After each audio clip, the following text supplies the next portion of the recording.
Hey there folks, welcome back to Let's Play Mass Effect 3 on the Mysterious CG. And last video was a bit of a nothing video. Went around, listened to people on the ship talk. Shepard only really answered one person very briefly, and that was James. Otherwise it was just people delivering short monologues about their feelings about the Leviathan mission. And of course I spent about 10 minutes bemoaning the Vorcha and what they represent to Mass Effect universe. But now I kind of feel compelled to actually get something done. So let's go to the Shadow C system, and or Shadow C cluster, and investigate. Sanctuary, sanctuary.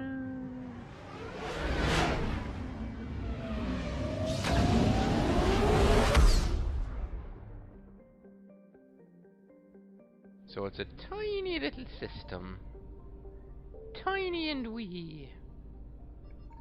And there's no place for us to go outside of the system. There's just a star. I don't know why. I just got done talking about how nothing happened in the last video, but now I feel like reading planet descriptions. These are definitely human planet names. We got Watchman. So it's a mid-sized rock and ice. Doesn't really support life. It does have surveyors that went looking for resources, didn't find much of interest. Fair enough. And we've got Prospect, which looks like a red giant. Well, the red giant's type of star. Hydrogen, nitrogen gas giant. Galactic uranium surplus drove firms out of business. Moon surface are littered with the bodies of executives who committed suicide by airlock. Wow. Today's mining corporations hold more diversified and sustainable portfolios. That's weird. Little story they gave us there. Within the frost line of its solar system, where ice giants do not normally form. Yeah, I was... call me Mr. Science Genius, but it did seem awfully close to the sun. For this reason, it is believed to have been an extrasolar capture. And Venture, home planet of the Venture Brothers. Pressure cooker planet.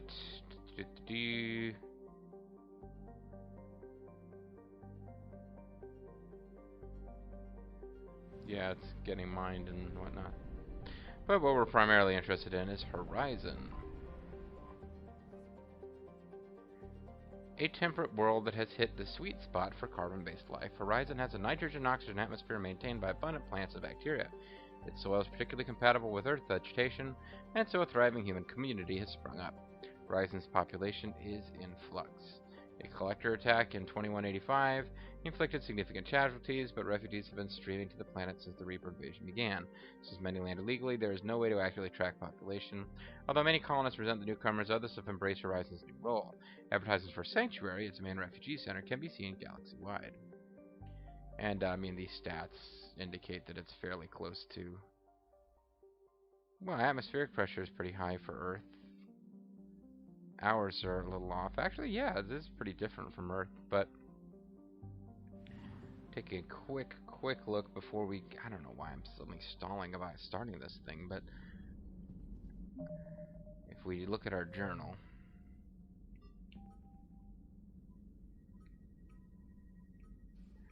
We will never actually find that couch, Harriet. I'm so sorry. Here's a couple of things somebody wants us to find.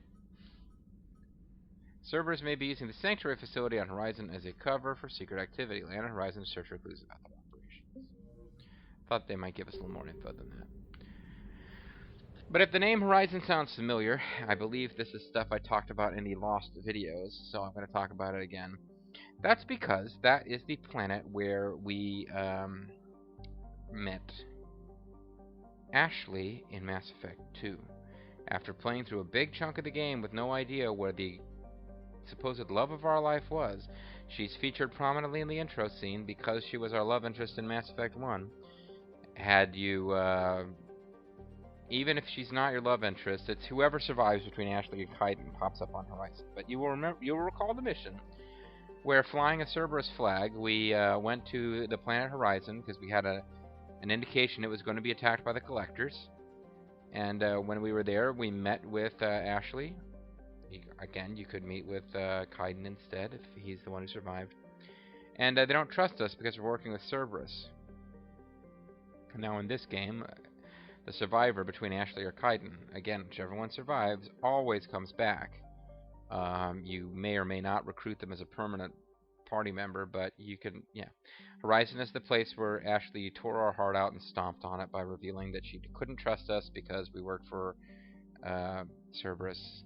And indeed, as was discussed later in this game, she didn't even know if we were really and truly Shepard. The power of our Smurf dialogue was not enough, which just shows how conflicted she was in her itty-bitty heart. Her racist against aliens heart. But yeah, Horizon was a pretty major plot mission in that game, and now there is a refugee center called Sanctuary for humans who've been displaced. I guess all aliens, but primarily humans who've been displaced by Reaper attacks.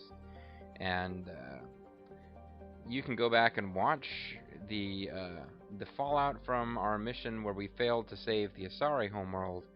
Involved somehow, and I don't remember exactly how, somehow we got this notion that there was something sketchy about Sanctuary and that it might somehow be linked to Cerberus. So that is the backdrop as we begin this mission. And yeah, I managed to go 7 minutes before we got started, even though I intended to jump right in. And we are going to take a little minute here to reflect on this. I have decided who our final party is. I don't know. I've told you guys that there's really like 2 missions left, kind of. But really your end game begins with the next main plot mission.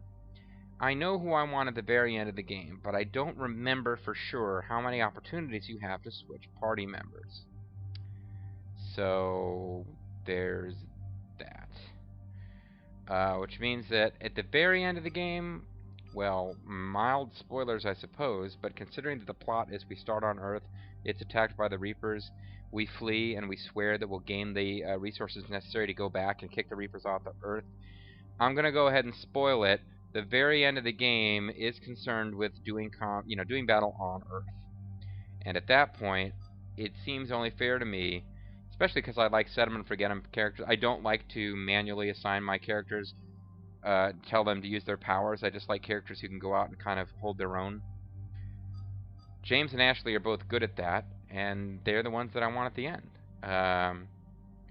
Part of me would replace, part of me sentimentally wants to have Garrus come along instead of James, because Garrus and, male Shepard are best bros. But, and that actually, now that I think about it, the characters that you take with you for the your long-term allies, Javik's a DLC-only character added for this game.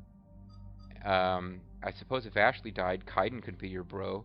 But yeah, they don't give you a whole lot of characters with whom you can bond as best bros. And James does an admirable job, but he's only been around for 1 game.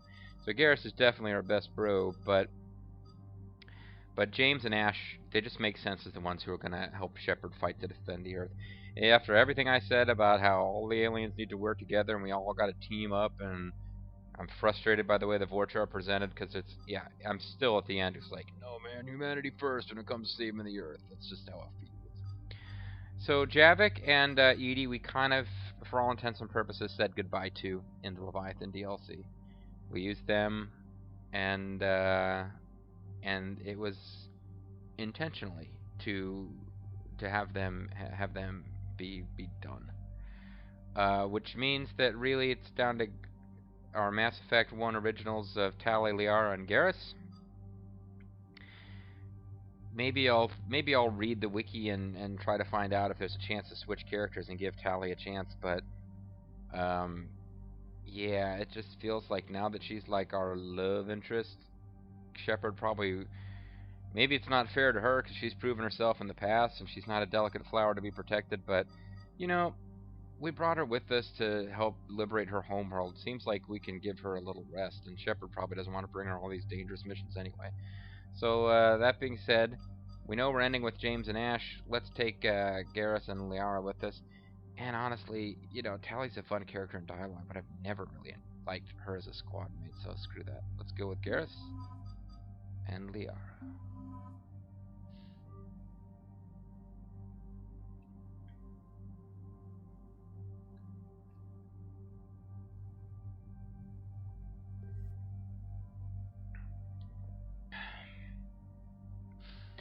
got new assault rifles. It's kind of hard to care.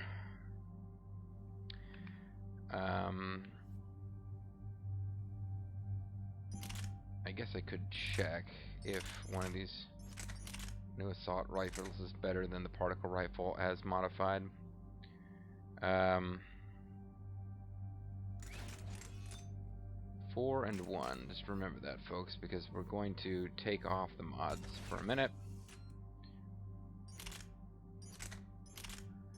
Is there anything that actually does better? Well, a lot of things do better damage, but the fire rate on this thing is so freaking high. The Geth pulse rifle is even higher fire rate. I think the Geth pulse rifle is like pretty much better in every way. It's got less capacity. It weighs less, but that's actually good. So the Geth pulse rifle, again, I don't know if ammo works the same way for them as it does for us, but the Geth pulse rifle is actually pretty dang good. And I'm into the pulse rifles. I'm liking them. I'm liking them a lot. The Face Dawn's actually kind of similar. We got some new stuff over the Leviathan DLC. I don't really remember what's new and what's not. But let's go with the Geth pulse rifle. And let's modify it with whatever it is we used. See, I lost it. I told you guys to remember. I think it was this, wasn't it? 1 and 4? Yeah. Increased damage and increased stability. I think that's what it was. So now you would see if we went back to what we used to have, back to where we once belonged. It's heavier with more capacity, but the fire rate and damage is just lower, so screw that. We're going to go with the Geth pulse rifle. He has a slightly different version of the Black Widow because I'm not worried about his weapon weight. And for Liara, yeah, it's fine. Liara is pretty much about the magical powers and shit anyway, so. Speaking of magical powers, wow, we haven't used either of you guys in a while, but what I'm surprised by is apparently it's been more recently that we used Liara than it has been since we used Garrus. Did that make any sense? Not really.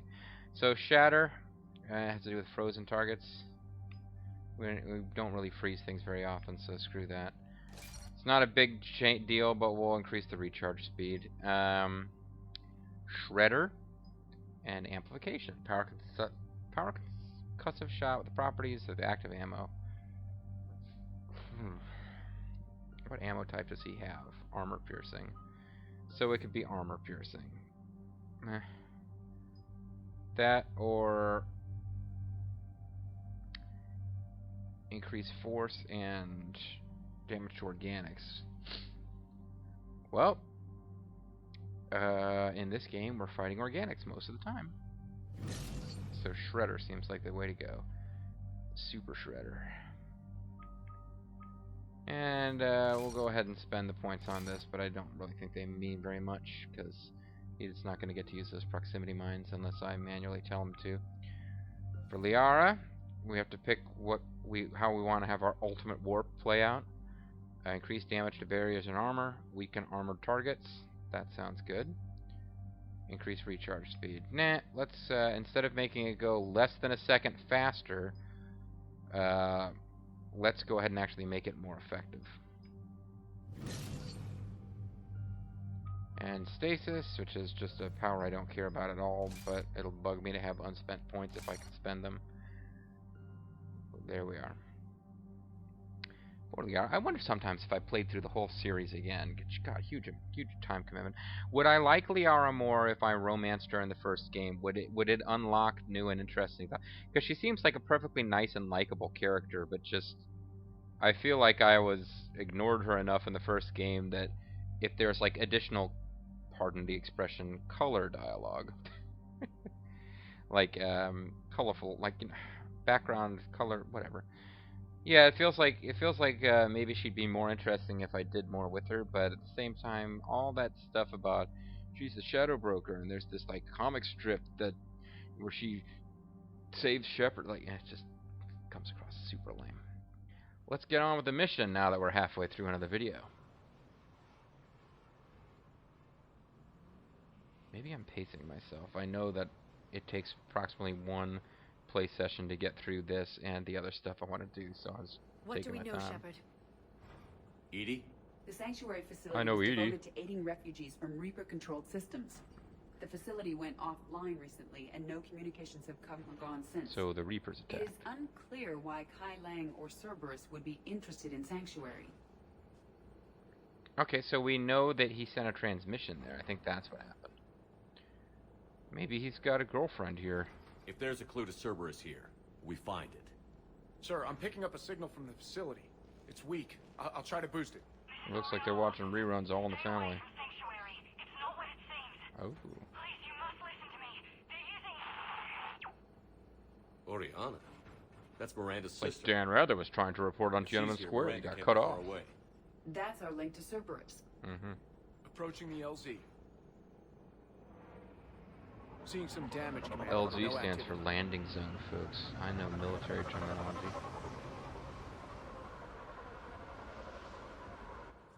Cerberus does not get the jump on us this time. Stay sharp, people.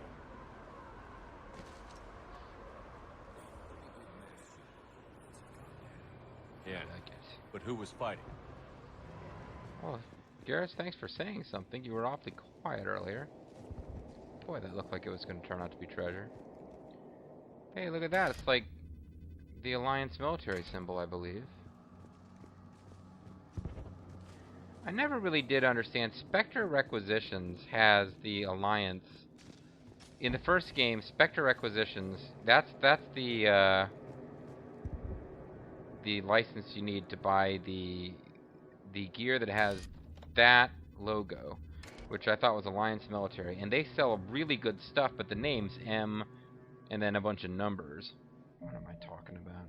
It just well, I guess what I'm trying to get at is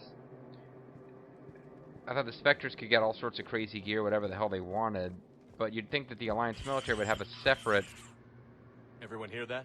thing you'd need. Explains no comms leaving the facility. Suddenly become fascinated in the weapons logistics of the first game. But yeah, mostly the best gear you can get is Alliance military gear, which makes sense, you know, in a way. If I was trying to, like, get a bunch of cool weapons, and I could get whatever I wanted, like U.S. military grade hardware is about the best stuff you can get, but you wouldn't think it would be the case in the Mass Effect universe, where other species are more advanced and Spectres can get whatever. Why am I talking about that now? Because the freaking logo reminded me, that's why. Can't help but think we're gonna have combat here. Don't know what it is. I mean, this is supposed to be a refugee sanctuary. I don't know why I'm expecting trouble, but I am. Well, I'm trying to figure out what I'm supposed to be looking at. Oh. It made me look all the way over here. I missed whatever it was. Oh, hey. I saw it. Yeah, I did. Yeah, I did. Phantoms. Take them out before they get close. Why are you guys fighting us when there's harvesters around? Shouldn't you guys be enemies? Are we finally going to get to see Reaper on Cerberus action? Oh, it's a sniper. Well, where the fuck are you?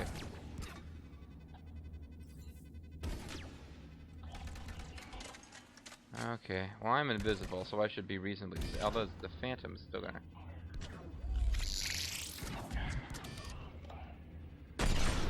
Total...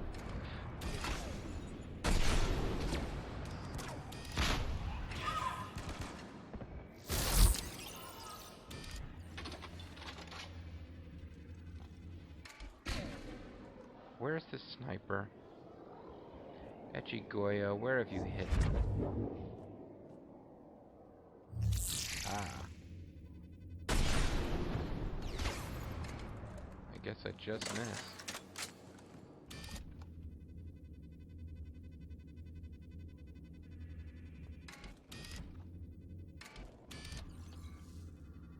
With that time dilation when you zoom in that I'm trying to take advantage of.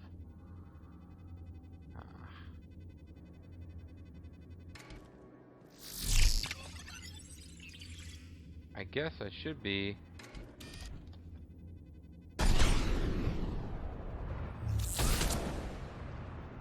I could have sworn I missed there.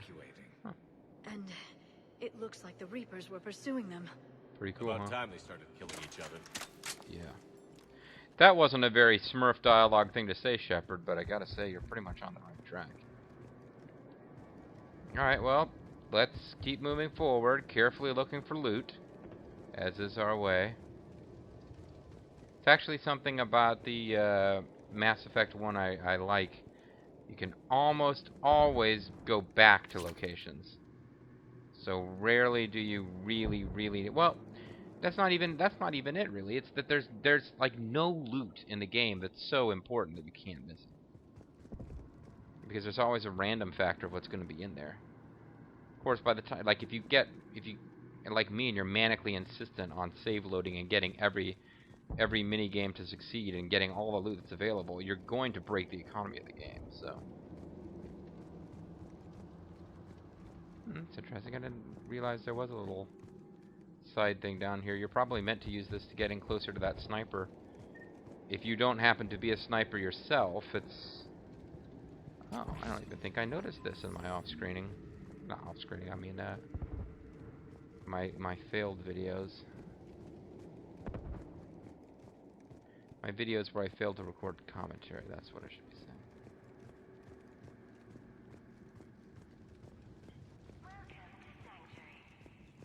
Sanctuary, sanctuary, I found my sanctuary.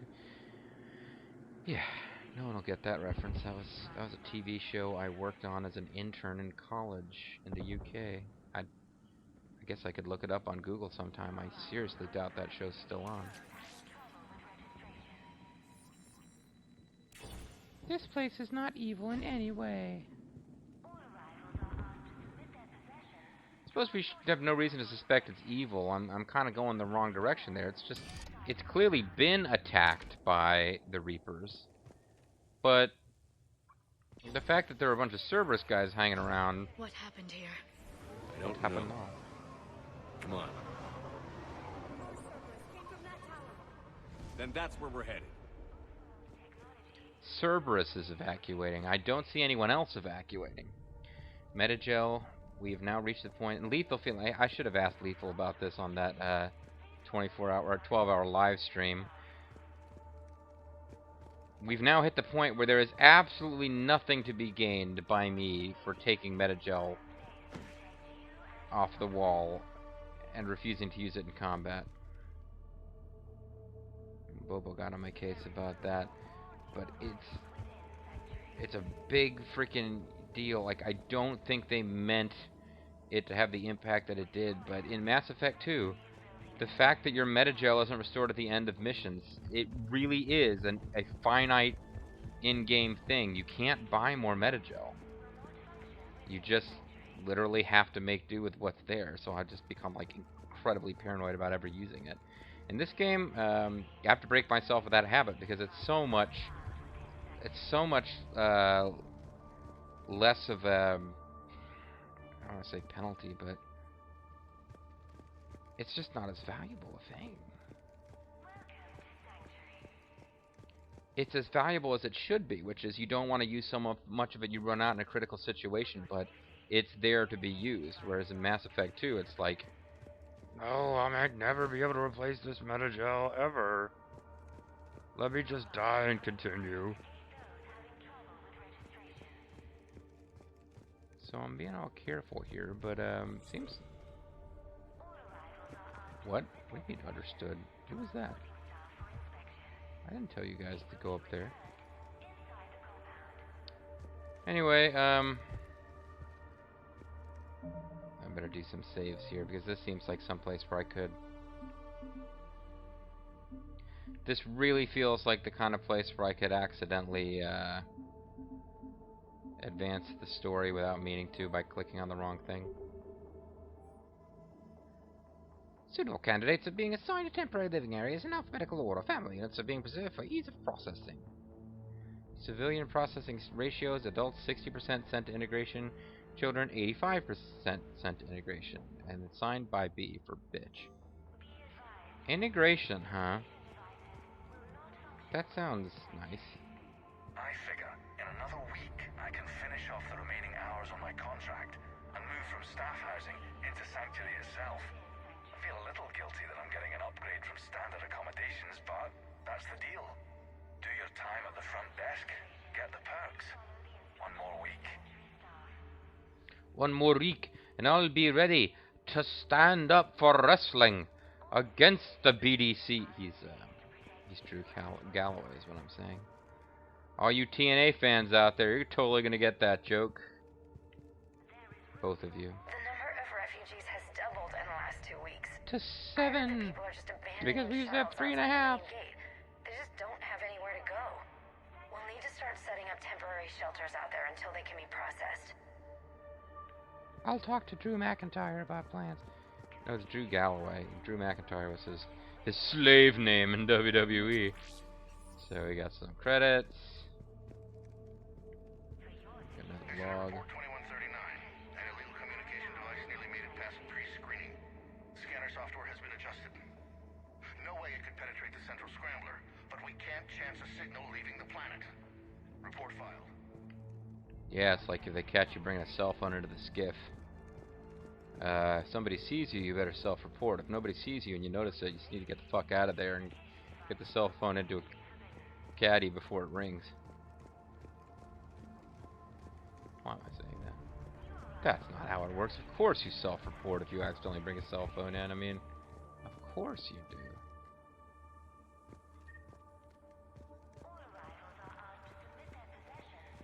Well, I can't help but feel like when we look at this thing, the plot might start to advance. And to that end, I'm going to call it a video here. When we come back, we're going to look at that thing, and I think the plot will advance. But I've been wrong before. Thanks for watching, folks, and I'll see you next time. Bye-bye.